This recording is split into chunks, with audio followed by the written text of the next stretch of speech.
यार ये आजकल के इंडियन ऑथर्स अच्छी बुक्स क्यों नहीं लिख रहे हैं, या फिर वो अच्छी बुक्स लिख तो रहे हैं लेकिन तुम पढ़ ही नहीं रहे हो। इंटरनेट की दुनिया में इतने खो गए हो कि बस जो रील पे हाइप बुक देखी तुरंत ऑर्डर कर ली। टेंशन मत लो, पहले मैं भी तुम्हारे जैसे ही थी। इंटरनेट पे जो बुक देखती थी उसे तुरंत ऑर्डर कर लेती थी। उसे पढ़ने के बाद जब डिसअपॉइंट होती थी तो समझ नहीं आता था इन लोगों ने इसे पॉपुलर बनाया उन्हें कोसू या फिर अपने आप को। Hello everyone, my name is Smriti and welcome to episode 5 of my series books by Indian authors, जहां हम बात करते हैं थोड़ी पॉपुलर और थोड़ी कम पॉपुलर इंडियन बुक्स की। अगर आपने पहले के 4 एपिसोड नहीं देखे हैं तो जाओ और जल्दी से जाकर उनको देखो और फिर वापस आकर ये वाला एपिसोड भी देखो। आज मैं जिस बुक की बात करने वाली हूँ उन्हीं ऑथर की एक बुक मैं पहले भी रिकमेंड कर चुकी हूँ, and here we are again.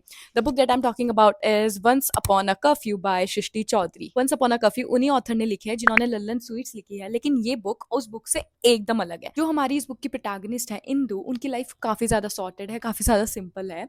उनकी शादी होने वाली है, फियांसे उनका लंदन में रहता है, उनकी एक दादी का फ्लैट है जिसे वो एक लाइब्रेरी बनाना चाहती हैं, और उनके घर वाले भी सोचते हैं कि ठीक है यार, जब तक इसकी शादी होगी तब तक ये उसे ऑक्यूपाइड रखेगी लाइब्रेरी, तो क्या ही खराबी है। Sounds very boring right, but trust me it is not, क्योंकि कहानी में एंट्री होती है राना की, जो कि एक लॉयर है, आउटस्पोकन है, और एक ऐसा बंदा जो तुम्हारे सारे केयरफुली सेट किए हुए प्लान हिला देता है।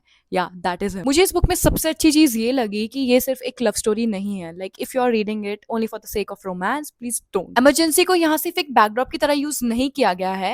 इमरजेंसी ने इस बुक में हर एक करेक्टर का डिसीजन शेप किया है। फॉर एग्जाम्पल, इंदु का एक छोटा सा लाइब्रेरी खोलने का सपना एक रेबेलियस एक्ट बन जाता है कर्फ्यू की वजह से। बुक थोड़ी स्लो है, बट सृष्टि चौधरी का राइटिंग स्टाइल इतना ज्यादा अच्छा है कि आपको ऐसा लगेगा आप उस बुक में जी रहे हो, if you know what I mean. The way she sets the whole atmosphere of the book, the way she writes all the dialogues, the way she pays attention to all the little details, और ऐसी details जिन पर शायद हमारा कभी ध्यान जाए भी ना। जब आप ये बुक पढ़ोगे तो आपको लगेगा कि आप उन्हीं कैरेक्टर्स के साथ दिल्ली की गलियों में घूम रहे हो। तो आगे से अगर तुम्हें कभी भी ऐसा लगे कि इंडियन ऑथर्स अच्छी बुक्स नहीं लिख रहे हैं, शायद तुम ही सही कहानी नहीं उठा रहे हो।